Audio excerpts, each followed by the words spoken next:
ሚካኤል ክቡር ሊቀ ካህናት በኢየሱስ አላስተረፈችንም እኮ ኦርቶዶክስ። ያው ተጋፈጡ። ድርሳነ ሚካኤል በሚያምር ድምፅ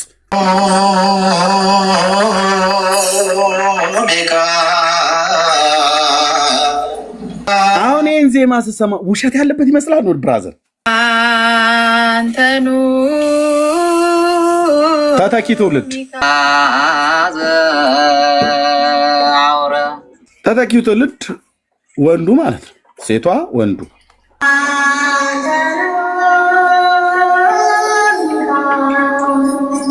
ጨቅላ ህፃናትን ያስዋሻሉ።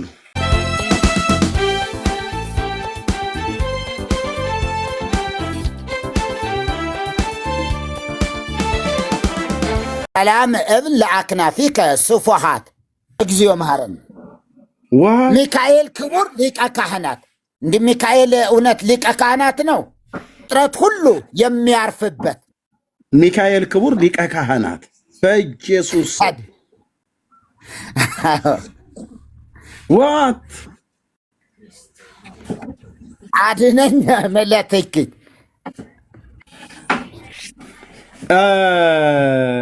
ቃሲስም ይላል እኮ። የትኛው ላይ ነው?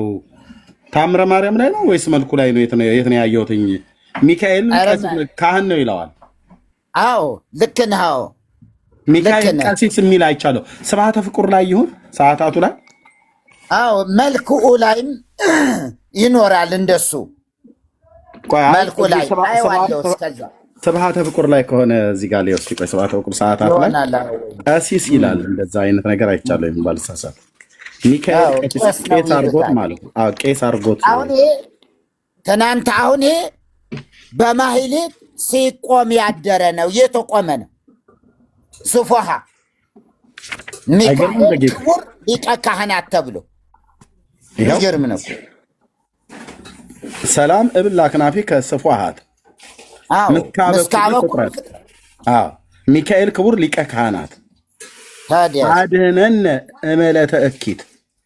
አዎ ከክፉ ነገር ሁሉ አድነን። ሊቀ ካህናት ሚካኤል ክቡር ሊቀ ካህናት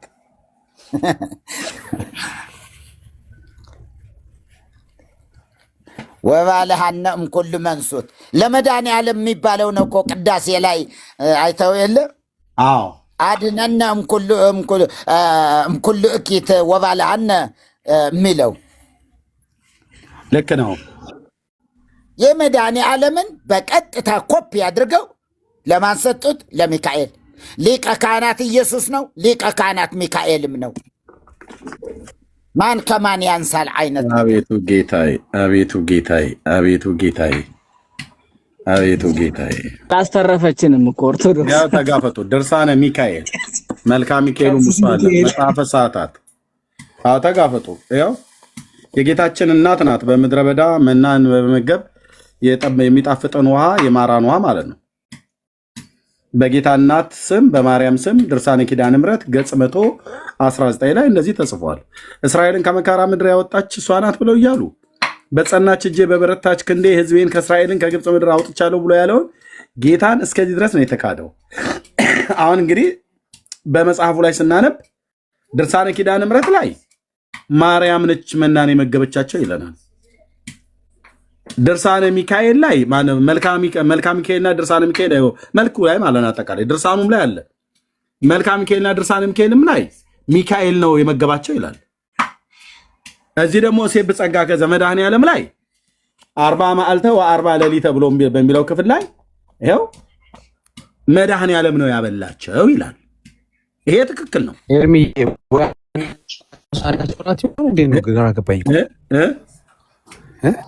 አንዳቸው ቁርስ አንዳቸው ምሳ አንዳቸው ራት ይሆን ምንድነው? ግራ ገባኝ እኮ። ኧረ መድኃኔዓለም ዳጊማ እንደዚህማ ትጫወትብን። ስንት አይነት ምንድን ነው ያለው እንዴ? እንዴት ያለ ነገር ነው እንደዚህማ ትጫወትብን። ከመብዛቱ የተነሳ አፕታይዘር ዲዘርት ምናምን ሁላለሁ እንዴ? ይሄ ስንቱን ያበላው እንዴ? እንዴት ያለ ነገር ነው? ያው አሁን እንግዲህ እስኪ ይህንን እዚህ 40 መዓልተ ወ40 ሌሊት አይገርም? ተዝ ያለኝ መልኩ ላይ ማነው እሴ በጸጋከ ማለት ነው። እኛ ዲያቆናቱ ምናዜመው ነው ይሄ ያው ለዛ አውረደ ሎሙ ህብስተ ይላል። ህብስትን ያወረደላቸው መናን ያወረደላቸው እሱን ይላል። እዚህ ጋር ታዲያ ምን ይላል? ስብሐተ ፍቁር ሚካኤል ላይ ስብሐተ ፍቁር ሚካኤል ላይ እዚህ በመጽሐፈ ሰዓታት ላይ እዚህ ደግሞ ዘአውረድ ከመና እምላእለ ደመና ነአ ሚካኤል ደብረ ማን ነው? ነአ ሚካኤል ሊቀ ደብረ ሲና ይላል። ዘአውረድ ከመና እምላእለ ደመና በደመና መናን ያወረድከው ሚካኤል ሆይና የደብረ ሲናው ሚካኤል እኮ ና ነው እየተባለ ያለው ነው እንዲያወረደው በደብረ ሲና ቅዱስ ሚካኤል ነው መናውን ያወረደው። ወንድሞች እናቶቼ የትኛው ነብይ እንደዚህ ብሎ ተናግሯል? መሪ የምትለው አለ። ምናልባት ትርጉም ተሳስቼ ከሆነ ሊቀ ደብረ ሲና የደብረ ሲና አለቃ የደብረ ሲና ገዢ ና እኮ ነው እየተባለ ያለው። ይኸው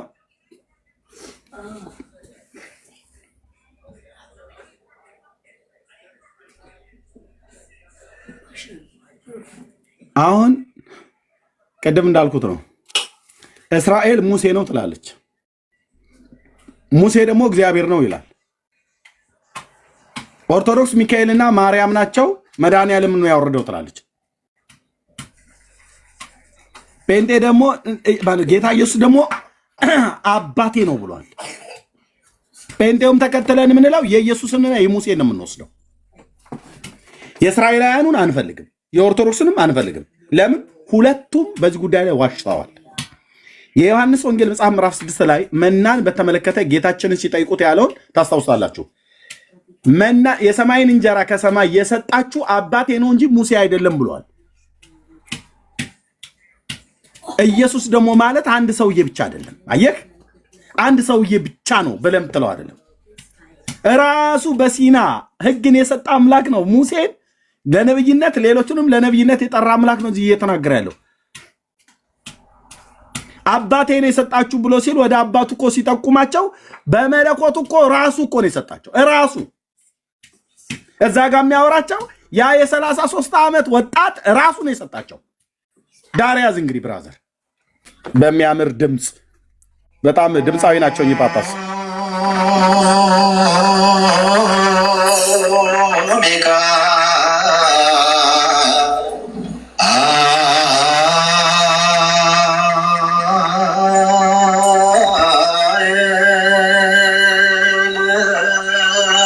ስማልኝ አንተ ነህ ሚካኤል እያሉ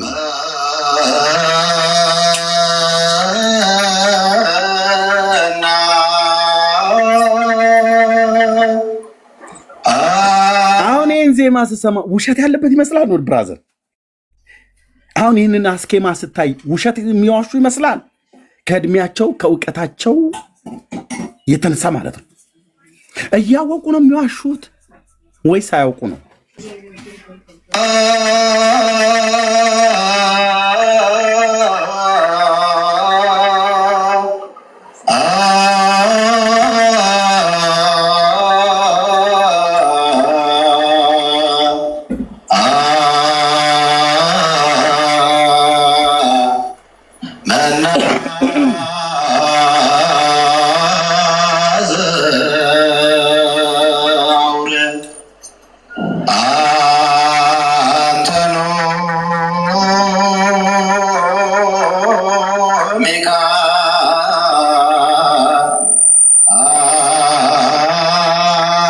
በመድኃኒዓለም አንተኑ አማኑኤል ይበሉ እንጂ እባክዎት፣ እባክዎት፣ ብፁዕነቶ እባክዎት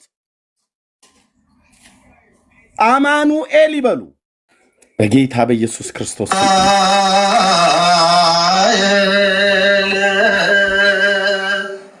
ኦኬ ጳጳሱ እንዲህ አሉልህ። አንተኑ ተተኪ ትውልድ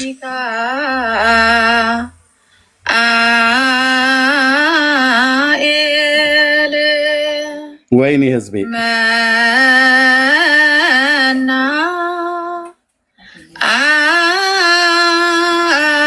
አረ ጌታ ኢየሱስ እንኳን እስኪ ያለውን እንኳን እንደው ኢየሱስ ክርስቶስ ያለውን እንኳን እንደው ሙሴን ተውት አይደለም ታላቅ ነብይ ነህምያን ተውት አይደለም ታላቅ የእግዚአብሔር ሰው ዳዊትን ተውት አይደለም ታላቅ የእግዚአብሔር ሰው የብሉይ ኪዳን ነቢያት ተቀባ ብለው የጻፉት እግዚአብሔር ነው መናን ያወረደው ነው እያሉ ያሉት። እነሱን አናምንም ብላችሁ ብትሉ ታላቁ አምላካችን የተፈራው ንጉሳችን የሰማይ የምድር ፈጣሪ እግዚአብሔር ወልድ ኢየሱስ ክርስቶስ አባቴ ነው የሰጠው ሙሴ አይደለም ብሎ እስራኤልን ከተከራከረ ኦርቶዶክስን እኛ ደግሞ ሚካኤልም ማርያምም አይደለችም የሰጣቸው ያህዌ የተፈራው አምላክ ጌታችን ነው እንላለን። ይህን በማለት መናፍቃን አይደለም የፈለጋችሁትን በሉ። ተተኪው ትውልድ ጳጳሱ ያሉትን እሷ ደገመችው። አንተኑ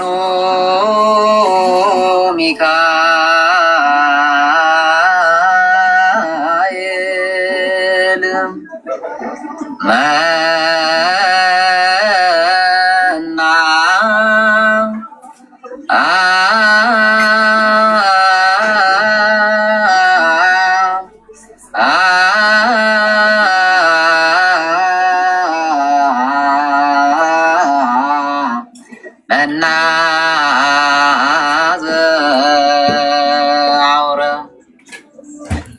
ተተኪው ትውልድ ወንዱ ማለት ነው፣ ሴቷ ወንዱ፣ አዳጊ ህፃናት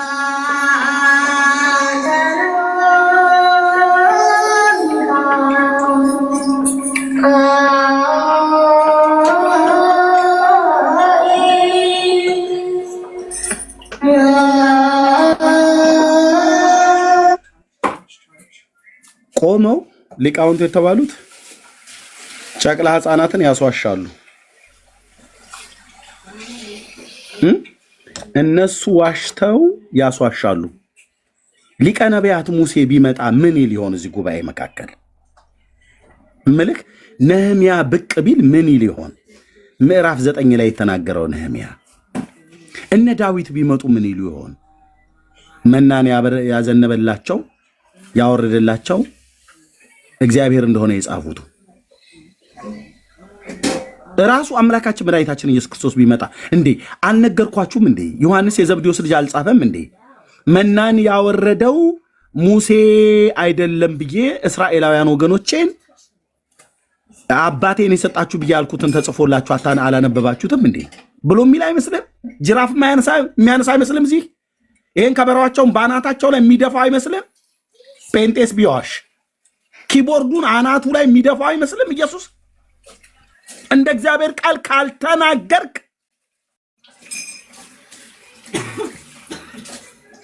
ገበታቸውን የገለበጠ ጌታ ያልፍ ይመስልሃል? እንደዚህ አይነቱን ውሸት በሕፃኑና በጳጳሱ መካከል ምንድን ነው ያለው? ጳጳሱን በዜማ ነው የዋሹት፣ ሕፃኑን በዜማ ነው የዋሸው። ትውልድ መበከል ይላል። ይሄ ነው በምን በውሸት። አሁን እዚህ አንቶኖ ሚካኤል ብለው የሚለውን አዜሙት አይደል? በድርሳኑና በመልኩ ላይ ያለው በድርሳነ ኪዳኖስ ላይ ማርያም ነች ይላል።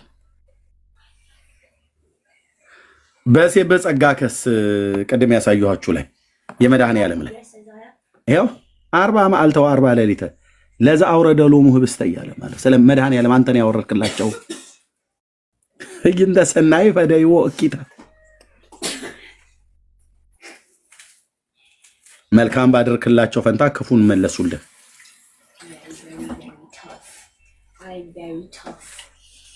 ይኸው ስለ ራሱ ስለ ጌታ የተናገሩት ጣኔዎስ ገብረ ለአለ ዕብራዊ ሐሰረ ባህቱ ግብርናቶ ይተዘከረ ምንድነው ማማ?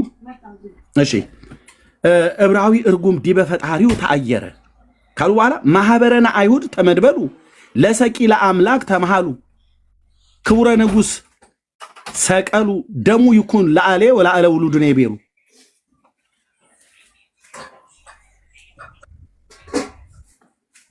መርጌታ ክቡረ ንጉሰ ክቡረ ንጉሰ ሰቀሉ። እዚህ እንግዲህ እንደዚህ መናን ያወረደላቸው በክፉ ፈንታ በመልካም ፈንታ ክፉ መለሱለት እያሉ ማለት ነው። እዚህ መድኃኔዓለም ነው ትለናለች። ቅድም እንዳልኳችሁ አሜን ብለን ሳንጨርስ ማርያም ነች ትለናለች። ጥያቄ ትፈጥርብናለች። እሱን ሳንጨርስ ሚካኤል ነው ትለናለች። በመልኩ በድርሳኑ እመኑኝ ያልኳችሁ ብንፈልግ አቡነ ሀብተ ማርያም ነው ብሎ የሚልም እናገኛለን። ተክለ ሃይማኖትም ያወረደው ብለን የሚል ነገር እናገኛለን። እዚህ ቤት እግዚአብሔር ብቻ ይፈውሳትችን ቤተክርስቲያን። ላውጣ መሪ መጽሐፈ ሰዓታት ዘዴ ሊትረኮም ሊቀ ጉባኤ ጌታውን የሊቀ ጉባኤ ጌታውን ልክ ነው። 270 ነው ያለ። አዎ በመላእክትህ ፊት እዘምርልሃለሁ ይላል። የፍጥረትን ሁሉ ነፍስ ሚካኤል መጋቢ ለነፍሰ ፍጥረት አረ ከላይ በቃ ሲጀምር ምን አለ? የቅዱስ ሚካኤል ስብሐተ ፍቁር። አዎ በመላእክት ፊት እዘምርልሃለሁ 3 ጊዜ በል ይላል። በማን? በሚካኤል መላእክት። ዋት? አረ መርጌታ እንደዚህ ማታስደነግጠኝ። በቅድመ መላእክትከ በቅድመ መላእክትከ እዘምር ለከ። ታዲያ በመላእክት ፊት እዘምርልሃለሁ። የመላእክት አለቃ አይደለ? ከሱ ስር ያሉ መላእክት በእነሱ ፊት እሱን እንደሚያመሰግኑ ሆኖ ማለት ነው። በመላእክት ፊት እዘምርልሃለሁ። ከዛ ቀጥል የፍጥረት ሁሉ ነፍስ የምትመግብ ሚካኤል ሆይ እሱ በአሸናፊ በእግዚአብሔር እለምንሃለሁ። በዚህ ሰዓት ምህላችንን ስማ። የልዑል ምክሩ መልእክተኛ ሚካኤል ሆይ ለምንልን ይላል። እዚህ ጋር በባህር በየብስ ያሉትን የምትመግብ ሚካኤል ሆይ በኢየሱስ እለምንሃለሁ እኮ ነው ብሎ የሚሉት ሚካኤል። ተለማኙ ማነው? ሚካኤል ነው። አዎ የሚለመንበት ስም በኢየሱስ ነው። ከዛ በኋላ ደግሞ ኤርሚዬ ቆይ መርጌታ እዚህ ጋር ተለማኙ ሚካኤል ነው። የሚለመንበት ስም ኢየሱስ ነው። ኢየሱስ አማላጅ አልሆነም እንዴ ታዲያ? በሚካኤልና በህዝቡ መካከል ኢየሱስ እኮ አማላጅ ሆኖ ቆርሟል። እለምንሃለሁ እያሉት ማነው? አምልሃለሁ ሶሪ በጣም ይቅርታ። በኢየሱስ አምልሃለሁ አለ። ምንትን ማነው? መጽሐፍ አርጋኖ ላይ ማርያም ራሱ በሚካኤል ስም እለምናለሁ በገብርኤል ስም እለምንሃለሁ ብላ ያለችው ማለት ነው። ራሱ እግዚአብሔር ይሄው መልአክ ምን ጀምረዋለች? ማን ነው መልአኩ ስትል ገጽ 244 ላይ ሂድ፣ አለፍ በል 274 ላይ 274 እሺ፣ 74 ላይ ሂድ። የአዳም ጠባቂ አስመሬዋለሁ ሚካኤል፣ የአቤል ጠባቂ፣ የኖህ ጠባቂ፣ የአብርሃም ጠባቂ እያለ በሙሉ ጠባቂያቸው ሚካኤል ነው እያለ መሄዱ ያሳዝናል። ለፍጡራን ከፈጣሪ ይልቅ ፈጣሪ ፍጡራን በልጠውባት እንዲህ እያለች ነው። ምንም ወደ ፈጣሪ እንዳንጓዝ ለማድረግ የታሰበ የሴራ ነው። ይሄ አጋንንታዊ የሆነ ሴራ ነው። በእውነት የአዳም ጠባቂ ሚካኤል ነው። የአቤል ጠባቂ እችን አንብባት። ቆይ በቃ በደንብ ላናድህ መርጌታ አይተዋል ብዬ አስባለሁ። ላንብብላችሁና እሺ ሰሙዬ ይህን እናንብብና እሰጣለሁ። ነቢዩ ምናሴ የሚባል ነቢይ አለ? ኧረ የለም። ምናሴ የይሁዳ ነገስታት ነው፣ የሕዝቅያስ ልጅ ማለት ነው። ትክክል። እዛ ምን ይላል? ነቢዩ ምናሴን ከእስራቱ ያወጣል። ሁለተኛ ዜና መጽሐፍ ምዕራፍ 32 ላይ ያለው ቃል ማለት ነው። ሚካኤል የሚል የለም። ሚካኤል ሆይ ና እንደሱ እኛንም አውጣን አድነን፣ የልዑሉ የምክር መልክተኛ ሚካኤል ሆይ ለምንልን ካለ በኋላ የባሰው መጣ። ይሄኛው ውሸት ሳይንስ የባሰው መጣ። ይኸውላችሁ ነቢዩ ዮናስን ከጥልቁ ያወጣው በትንቢተ ዮናስ መጽሐፍ ምዕራፍ 2 ቁጥር 6 ላይ ብደውሎ የሚለው እግዚአብሔር ከረግረግ አወጣኝ ይላል። ይኸውላችሁ እዚህ ዮናስን ወደ ከባህር ጥልቅ ያወጣው ሚካኤል ነው ትላለች። ነቢዩ ዮናስን ከጥልቅ ያወጣው ሚካኤል ሆይ ከበደል አበሳ ረግረግ አውጣን ይላል። ዮናስን ከባህር ያወጣው ከጥልቁ ያወጣው ሚካኤል ነው። አዎ ኦርቶዶክስ እያለች ነው። እሺ በትንቢተ ዮናስ ይሄን አንብቤ ለሰሙሻ ልስጠው። የሆነ የሚለው ነገር አለ። በትንቢተ ዮናስ መጽሐፍ ምዕራፍ 2 ቁጥር 6 ላይ ምንድነው ብሎ የሚለው? ይኸው ትንቢተ ዮናስ መጽሐፍ ምዕራፍ 2 ቁጥር 6 ምን ይላል? ወደ ተራሮች መሰረት ወረድሁ፣ በምድርና በመወርወሪያዎቿ ለዘላለም ተዘጋሁ። አንተ ግን አምላኬ አቤቱ አምላኬ ሕይወቴን ከጉድጓድ አወጣህ። ማን ያወጣው ይላል? አንተ ግን አምላኬ ሕይወቴን ከጉድጓድ አወጣህ። ማን ያለው? ጋት ሄልፌር ይባላል የተወለደበት። ለነገደ ዛብሎን በተሰጠ ርስት ቦታ ላይ ያለ ቦታ ነው። የጋት ሄልፌሩ የአማቴው ልጅ ነቢዩ ዮናስ ከረግረግ ከጭቃ ያወጣኝ ማን ይላል? አምላኬ ነው ይላል። የአማቴው ልጅ ነቢዩ ዮናስ ይህን ነው ብሎ የሚለው እግዚአብሔር ባሪያ። ማን ያወጣኝ ይላል? እግዚአብሔር ነው። የተወለደባትና ያደገባት ቦታ ለነገደ ዛብሎን ርስት ሆና ከተሰጠችው በዛ ውስጥ ካለ ጋት ሄልፌር በሚባል ቦታ ላይ የተወለደ ሰው ነው። እዚህስ ኦርቶዶክስ ሚካኤል ነው ያወጣችው።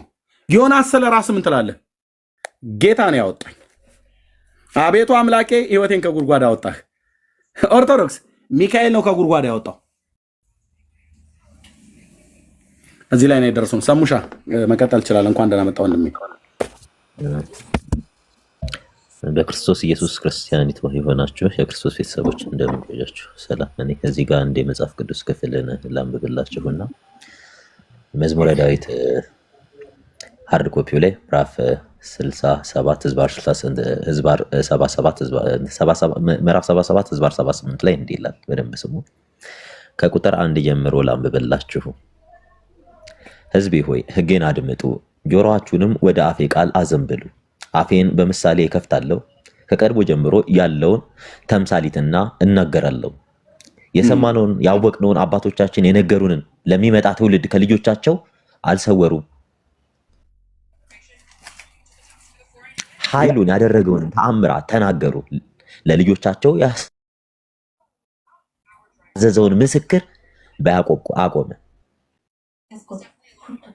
ትውልድ የሚወለዱ ልጆች ያውቁ ዘንድ ተነስተው ለልጆቻቸው ይናገራሉ፣ ተስፋቸውንም በእግዚአብሔርንም ሥራ እንዳይረሱ ትእዛዝንም እንዲጠብቁ እንደ አባቶቻቸው እንዳይሆኑ የምታስመርር ትውልድ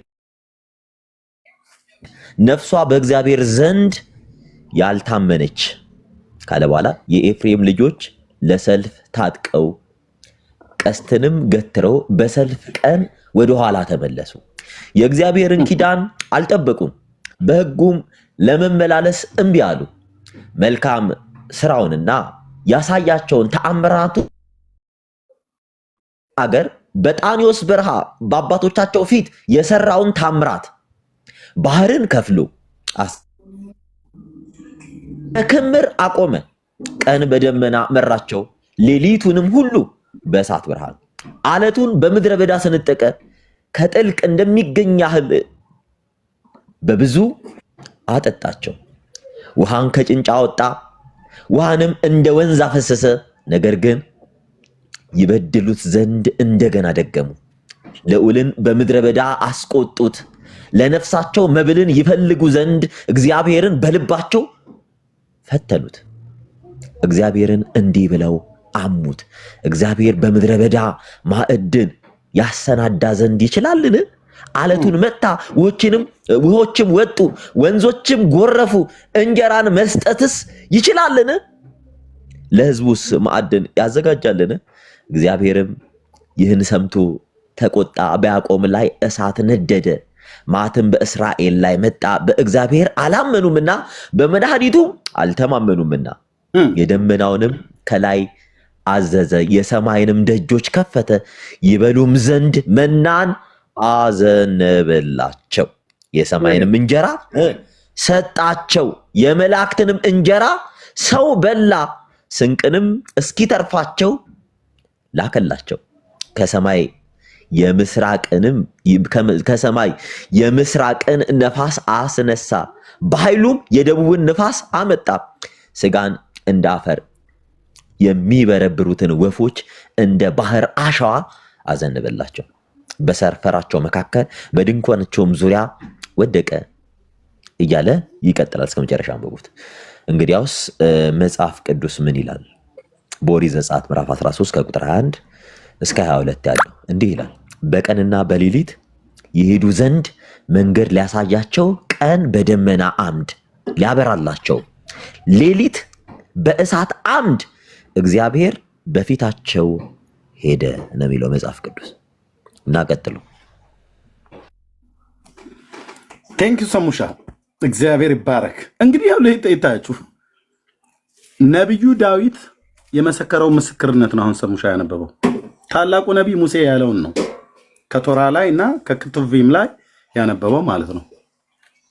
ዚቁ ላይ ደግሞ ኤርሚ ዚቁ ላይ ደግሞ ምንድን ነው የሚለው? አዝነመ ሎሙ መና ይብልኡ ጻዕዳ ከመበረድ። ለማን ነው የሚሰጠው? ለሚካኤል ነው እንደዛ የሚለው። አዎ ነግስ ጎስዓ ልቤ ላይ ነግስ ጎስዓ ልቤ ላይ ዞራ እንደዛ ነው። አዎ ጥበበ ወልቡና ይሄ ስሙ ጦመ ዜና ቅዱስ ሚካኤል ልማድከ ግብረ ትህትና ልማድህ የሆነ ቅዱስ ሚካኤል አንተኑ ዘመራሂኮሙ ፍና መንገድን የመራሃቸው አንተነ ወአንተኑ ለእስራኤል ዛውረድ ከመና ለእስራኤላውያንም መናን ያወረድክላቸው አንተነ መናን ያወረድከ አንተነ። አዝነመ ሎሙ መና ይብልኡ ይበሉ ዘንድ መናን አዘነበላቸው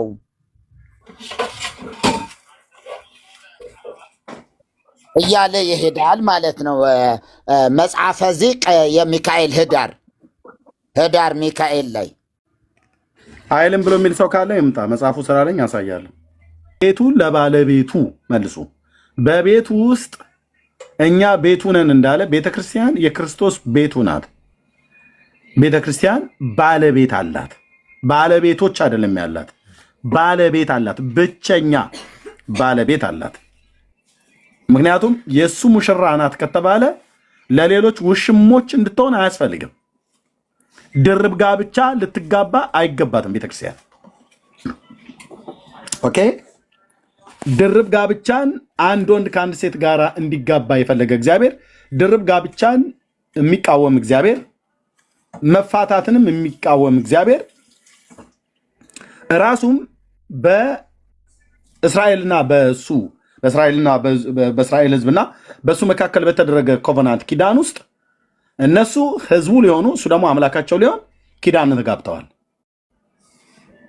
የኪዳኑንም ምልክት እንዲሆን የኮርማዎችን ደም በሕዝቡና በመጽሐፍቱ ላይ በመርጨት በዘጸአት መጽሐፍ ምዕራፍ 24 ላይ እግዚአብሔር ኪዳንን ገብቷል ከዚህ ሕዝብ ጋር ለእኔ እንድትሆኑ ለይቻችኋለሁ ብሎ ማለት ነው። ከምድር አሕዛብ መካከል መርጫችኋለሁ፣ ለይቻችኋለሁ፣ እናንተ የኔ ናችሁ ብሎ ነግሯቸዋል። ከሱ ውጪ ከሌላ ጋር ሄደው ለሌላ እንዳያጥኑ፣ ለሌላ እንዳይሰግዱ፣ ለሌላ እንዳይዘምሩ፣ ሌላን እንዳያመልኩ በዘመናቸው ሁሉ የአባቶቻቸውን የአብርሃምን የይስሐቅን የያዕቆብን አምላክ በሲና ራሱን የገለጠላቸው አላየንም ብለው እንዳይሉ መልክ እንኳን ባያዩ ድምፁን ግን እያንዳንዱ ሰምተዋል። ከእሳት ውስጥ ድምፅ ሰምተዋል። ከተራራው ላይ ድምፅ ሰምተዋል። አንድ የቀረ እስራኤላዊ የለም፣ በሙሉ ነው የሰሙት። በዛ ስብሰባ ተደርጎ በነበረበት ቀን በኮሬብ እያንዳንዱ እስራኤላዊ ነው የሰማው። ዘጸአት 19 ላይ እያንዳንዱ ቀድሞ ወንድሜ የሰሙ እንዳለው ማለት ነው፣ እንዳነበበው መዝሙር ላይ ይህንን ለልጅ ልጆቻችሁ አስታውቁ፣ ከዓይኖችህ እንዳይጠፋ ከልብህም እንዳይወድቅ ጠብቀው፣ ተጠንቀቅ፣ ለትውልደ ትውልድ ንገር ብሎ ማለት ነው። ከዓለም ፍጥረት ጀምሮ በዘፍጥረት መጽሐፍት ላይ እንደሚናገረው በኤደን ገነት የአምላክ ድምፅ ነበር ይመላለስ የነበረው። አሁን እንዳለ በሙሉ ክብሩን የወረደው ተራራው ላይ ማንም እስራኤላዊ አላየውም ሊል አይችልም። እዛ ተራራ ግርጌ የነበረ ከግማሽ ሚሊዮን ሕዝብ በላይ የተቆጠረው ማለት ነው። ያልተቆጠረው ከሆነ የመጽሐፍ ቅዱስ ተማሪዎች ከ1.5 ሚሊዮን ሕዝብ ያላነሰ ነው ብሎ የሚሉት። ዘጸአት 12 ላይ ግን 600,000 ሰው እግረኛ ነው ወጣ ብሎ የሚለው ሕፃናትና ሴቶች ሳይቆጠሩ በምድረ በዳም የተወለዱ አሉ። ቁጥራቸው 2 ሚሊዮንም ይሁን 3 ሚሊዮንም ይሁን እሱ ጋር ማተር አያደርግም። በሙሉ ስብሰባ በተደረገበት ቀን እግዚአብሔር በኮሬብ በሲና ተራራ ላይ ሲወርድ እያንዳንዱ እስራኤላዊ ሰምቷል። ሙሴም ሰምቷል። ኢያሱም ሰምቷል፣ ሌላውም ትውልድ ሰምቷል። አላየሁም ሊሉ አይችሉም። ተራራው ላይ የነበረውን ነገር አይኖቻችሁ አይተዋል፣ ሰምተዋል እያለው ማለት ነው። ሰሙ፣ ፈሩ፣ ተንቀጠቀጡ። እንደውም ዘጸአት ላይ ሲናገር የጌታን ድምፅ ስለሰሙ ተርበደበዱ ይላል ቃል በቃል ማለት ነው። ይሄንን የዕብራውያን መልክ መጽሐፍ ጸሐፊ ምዕራፍ 12 ቁጥር 18 ላይ ሲናገር ትዝ ይላችኋል አይደል? ሊዳሰስ ወደሚችል ወደ ጭጋግ፣ ወደ አውሎ፣ ወደ መለከት ድምፅ አልደረሳችሁም ብሎ የሚለው ቃል ትዝ ይላችኋል ብዬ አስባለሁ። የእግዚአብሔር ቤተሰብ 12 18 ዘጸአት ላይ ሊዳሰስ ወደሚችል ወደሚቃጠል እሳት፣ ወደ ጭጋግና ወደ አውሎ፣ ወደ ጨለማም፣ ወደ አውሎ ነፋስም፣ ወደ መለከት ድምፅ፣ ወደ ቃሎች መናገር አልደረሳችሁም ይላል። ሳይናይ የኮሬብ ተራራ ማለት ነው። ምን ነበር እዛ ያለው? ሊዳሰስ ወደሚችል ወደሚቃጠልም እሳት ነበር ተራራው ላይ። እናቶቻችን እንደሚያርገበግቡት አይነት የከሰል እሳት አይደለም። የመለኮት እሳት ነው የወረደበት።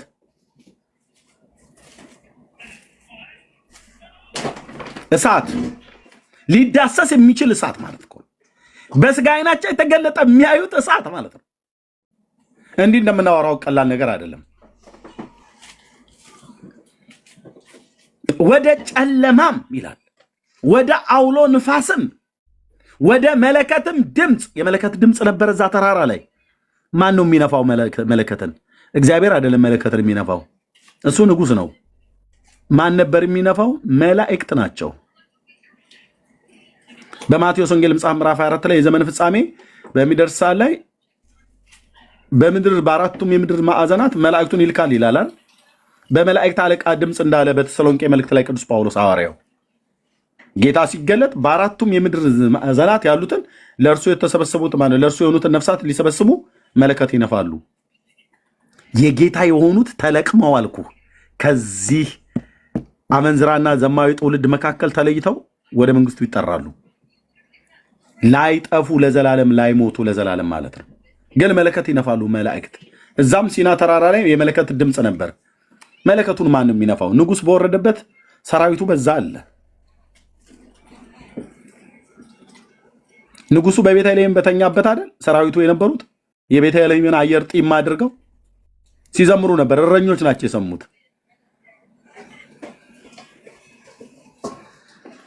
ካልደረሳችሁም ያንን ነገር የሰሙት ቃል እንዳይጨመርባቸው ለመኑት ይላል።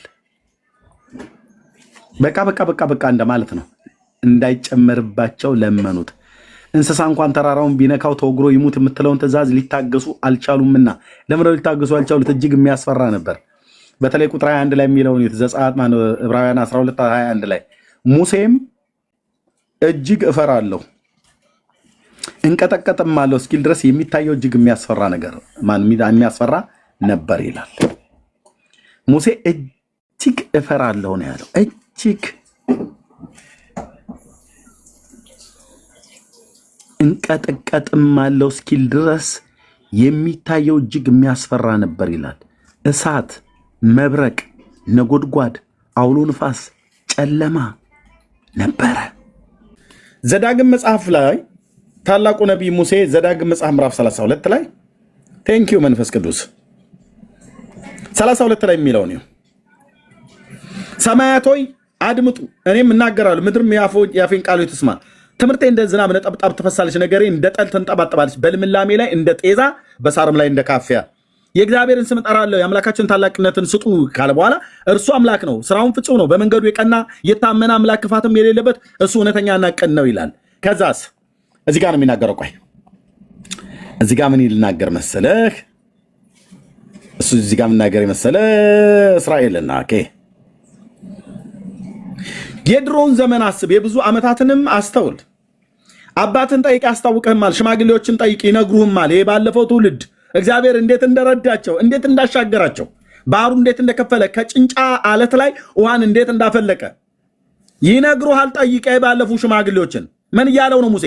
አትለፋለፍ፣ እኔ የምነግርህን ማሰማ ከሆነ አባቶችን ጠይቅ። ቅድም ወንድሜ ሙሴ ሰሙ ያነበበው ቃል ማለት ነው።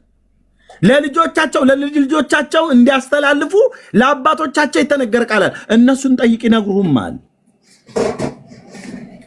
ኦኬ ልዑል ለአሕዛብ ርስታቸውን ባወረሰ ጊዜ የአዳምን ልጆች በለየ ጊዜ እንደ እስራኤል ልጆች ቁጥር የአሕዛብን ድንበር አቆመ ካለ በኋላ ይኸውልህ የእግዚአብሔር እድል ፈንታ ህዝቡ ነው፣ የያዕቆብም የርስቱ ገመድ ነው ካለ በኋላ የሚለውን ስማልኝ። በምድረ በዳ በጥማት የንፋስም ጩኸት በሞላበት ውድማ አገኘው፣ ከበበው፣ ተጠነቀቀለትም። እንደ አይኑ ብሌን ጠበቀው። ንስር ጫጩቶቿን እንደምታወጣ በእርሱ ላይ እንደሚሰፍፍ ክንፎቹን ዘርግቶ ወሰዳቸው፣ በክንፎቹም አዘላቸው ካለ በኋላ ሎክ ብራዘር እግዚአብሔር ብቻውን መራው፣ ከእርሱ ጋር ሌላ አምላክ አልነበረም ይላል። እግዚአብሔር ከማጋ መራው ይላል? ብቻውን መራው። አለቅ። ይሄው ነው የዛሬ መልእክት። ብቻውን መራው። ተአምራትን ሲያደርግ የእስራኤል አምላክ ብቻውን ተአምራትን የሚያደርግ የእስራኤል አምላክ እግዚአብሔር ይባረክ ነው ያለው። ብቻውን ፈርዖንን ከነሰራዊቱ በኤርትራ ባህር አሰጠማቸው። ብቻውን እሱ ብቻ በክብር ከፍ ከፍ ብሏልና እንዳሉት ማለት ነው። ሃሌሉያ። እሱ ብቻውን መራው፣ በምድር ከፍታዎች ላይ አወጣው፣ የአባቱንም የያዕቆብንም ርስት አበላው። የእግዚአብሔርም አፍ ይህን ተናግሯል ይላል ኢሳይያስ ሲናገር። ብቻውን ነው የመራው። ባህሩን ብቻውን ነው ያደረገው። ሙሴን እንደ ምሳሌነት ነው በትሩን ዘርጋ ባህሩንም ምታው ብሎ ሲለ የመጣው። በጎች ይጠብቅበት እኮ የነበረውን ተራ በትር እኮ ነው ጣለው ብሎ ሲጥለው እባብ ሆነ። አንሳው አለው፣ እጅን ወደ ብብታ አስገባ አለው። ይህንን ምልክትን የሰጠው እግዚአብሔር ነው።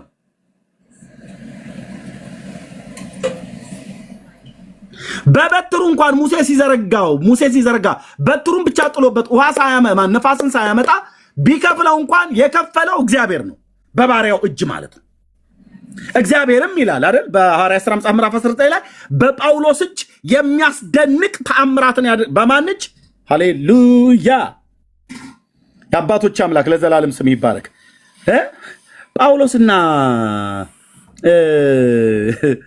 ጳውሎስና ኢየሱስ አይደሉም ተባብረው ታምራቱን ያደረጉት? እግዚአብሔርም በሙሴ እጅ ታምራትን ያደረገ እግዚአብሔር፣ ልብ በል። በጣኒዮስ በረሃ ታምራትን ያደረገ እግዚአብሔር በል። በኤርትራ ባህር ታምራትን ያደረገ እግዚአብሔር፣ በሙሴም እጅ ታምራትን ያደረገ እግዚአብሔር፣ በጳውሎስም እጅ የሚያስገርም ታምራትን ያደርግ ነበር። የታምራት ባለቤት ማን ነው? እግዚአብሔር አምላካችን። እግዚአብሔር ለዘላለም ስም ይባረክ፣ ለዘላለም ስም ይባረክ። ጳውሎስና እግዚአብሔር ታምራት አደረጉ አይባልም። አንተ ብራዘር፣ እሱ የክብር ዕቃ ነው፣ እኔም አንተም የክብር ዕቃ ነን። ስሜን በአሕዛብ ዘንድ የሚሸከም የክብር ዕቃዬ እንደሆነ እኔ አመለክተዋለሁ ብሎ ለሐናንያ እንደነገረው ማለት ነው። ይህ ሰው የክብር ዕቃ ነው። እኔም አንተም አንቺም የክብር ዕቃ ነን። ራስን ለእግዚአብሔር ፍቀድለት። ይህ እግዚአብሔር ዛሬ ሆሊዴ ወስዶ ስራ ቁም ያለው ታምራትን ማድረግ በነ ኤርሚያስ በነ ሰሙ በነ መርጌታ ዘመን አልሰራም፣ አረጀው፣ አለፈብኝ፣ አሁን ብዙ ትውልዱም ታምራትን ስለማይቀበል ብሎ አይልም።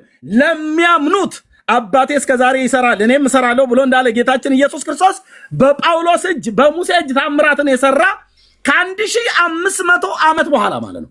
በሙሴና በጳውሎስ የዘመን መካከል ከ1500 ዓመት የዘመን ርቀት አለ። ከ1500 ዓመት በኋላ አሳዳጁም ጳውሎስን ጠርቶ በሙሴ እጅ ታምራትን በጣኒዮስ በረሃ ላይ ያደረገ፣ በግብፅ ያደረገ፣ በፈርዖንና በሰራዊቱ ላይ ያደረገ፣ በባህሩ ላይ ያደረገ፣ በምድረ በዳ ላይ ያደረገ፣ ከዓለት ላይ ውሃን እያፈለቀ ያጠጣቸው፣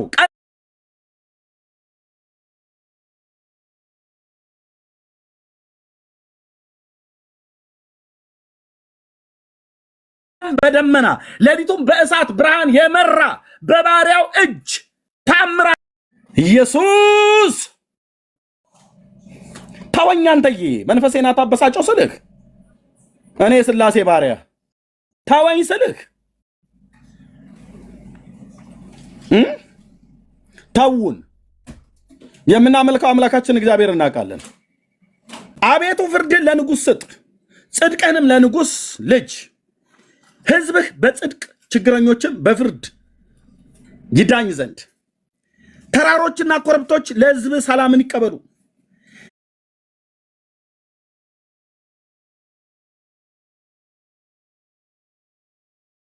ለችግረኞች ሕዝብህ በጽድቅ ትፈርዳለህ፣ የድሆችንም ልጆች ታድናለህ፣ ክፉን ታዋርደዋለህ። ፀሐይ በሚኖርበት ዘመን ሁሉ በጨረቃም ፊት ለፊት ለልጅ ልጅ ይኖራል። እንደ ዝናብ በታጨደ መስክ ላይ በምድርም ላይ እንደሚንጠባጠብ ጠብታ ይወርዳል። በዘመኑ ጽድቅ ያብባል። ጨረቃም እስኪያልፍ ድረስ ሰላም ብዙ ነው። ከባህር እስከ ባህር ድረስ ከወንዝም እስከ ወንዝ ድረስ ምድር ዳርቻ ድረስ ይገዛል። ልጁ እያለው ነው። በፊቱ ኢትዮጵያውያን ይሰግዳሉ፣ ጠላቶቹም አፈር ይልሳሉ። የተርሴስና የደሴቶች ነገስታት ስጦታን ያመጣሉ። የአረብና የሳባ ነገስታት እጅ መንሻን ያቀርባሉ። ነገስታቱም ሁሉ ይሰግዱለታል፣ አሕዛቡም ሁሉ ይገዙለታል። ችግረኛውን ከቀማኛው እጅ፣ ረዳት የሌለውን ከምስኪኑ እጅ ያድነዋልና። ለችግረኛና ለምስኪን ይራራል፣ የችግረኞችን ነፍስ ያድናል። ማ እግዚአብሔር ሩህሩህ አምላክ ከግፍ ከጭንቀት ነፍሳቸውን ያድናል። ስማቸው በፊቱ ክቡር ነው።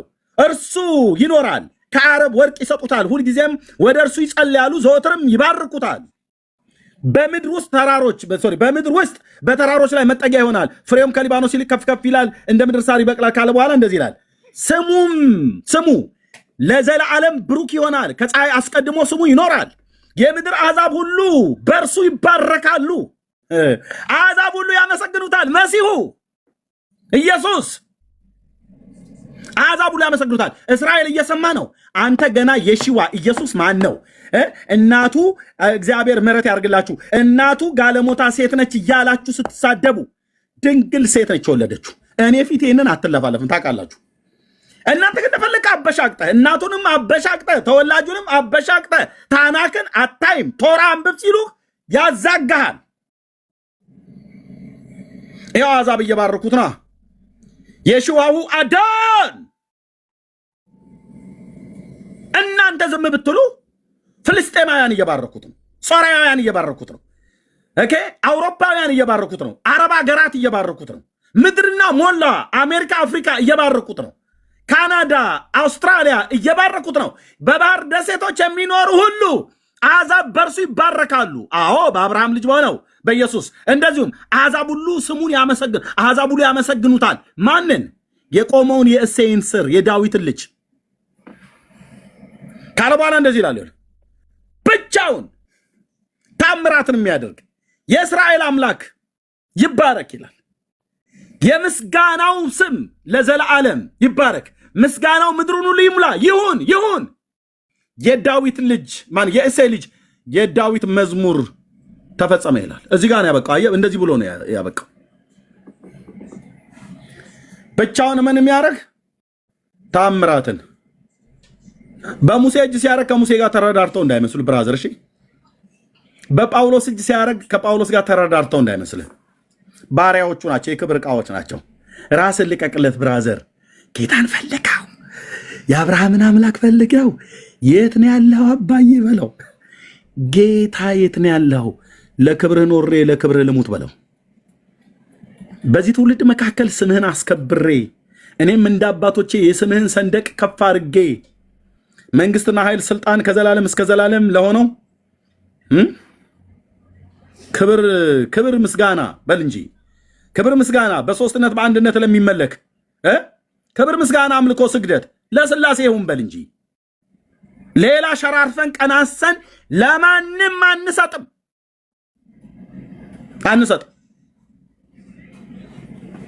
ብቻውን ታምራትን ያደርጋል።